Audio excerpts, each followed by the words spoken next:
All right, welcome back. We're now going to be covering your circle. So we've gone through the three drop downs, tasks, work sessions, projects.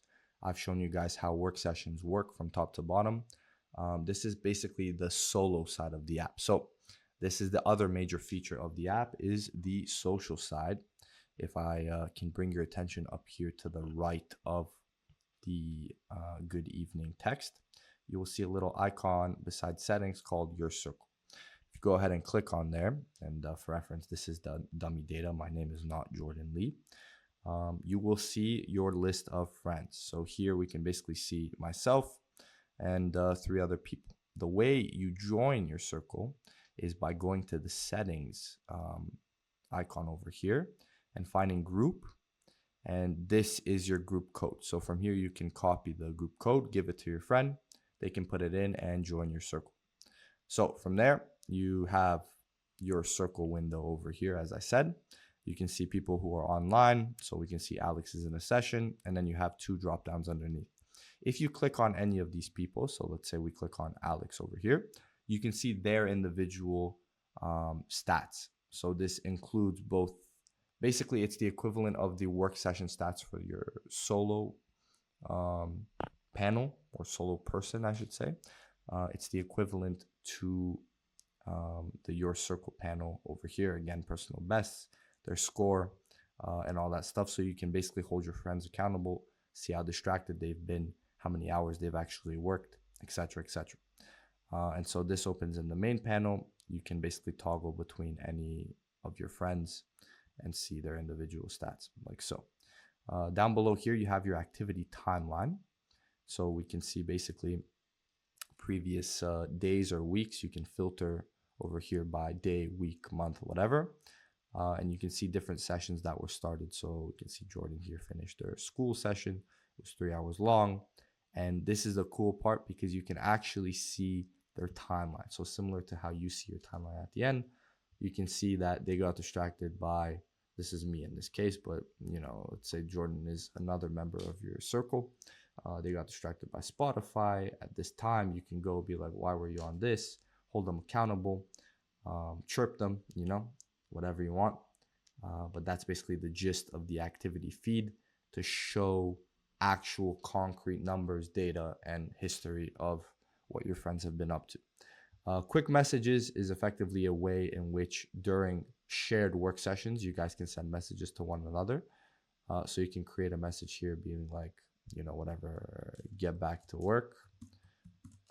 Typing that with one hand here. But yeah, something of this sort of nature.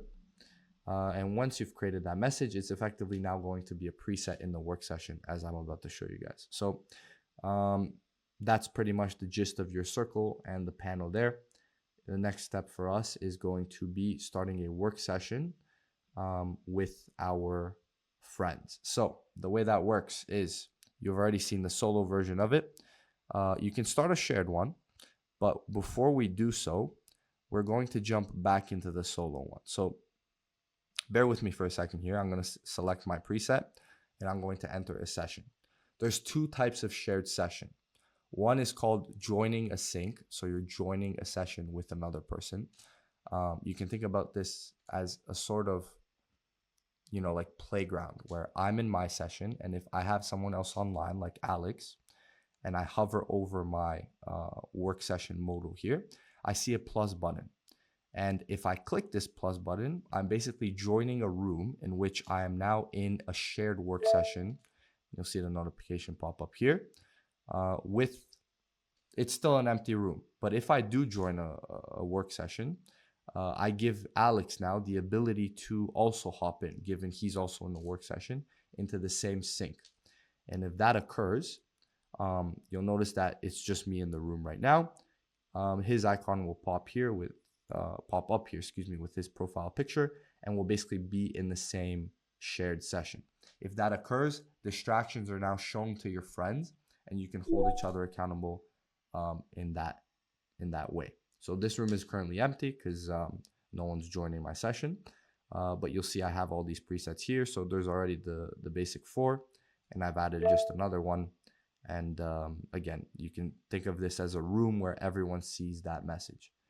You have to excuse me. I think my laptop's a little buggy here.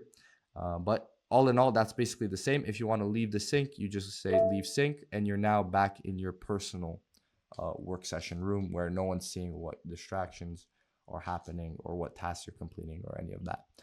But it's just a cool way to basically, you can imagine it as a study room where you all go and you hold each other accountable to the work you're doing in a way where, you know, if I slip up, I'm getting called out. And so through that social accountability aspect, I'm less inclined to slip up and get distracted and more inclined to be focused on the task at hand, essentially. So that pretty much covers your circle together with shared sessions where you join a sync together. If you are in work sessions separately, you're able to join a sync together.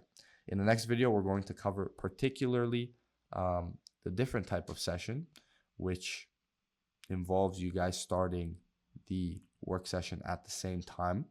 So you'll see that was the session timeline there. So you can think of what I just showed you guys as synced sessions, and what I'm about to show you in the next video as shared sessions where you guys basically start together. So that's what we're going to cover.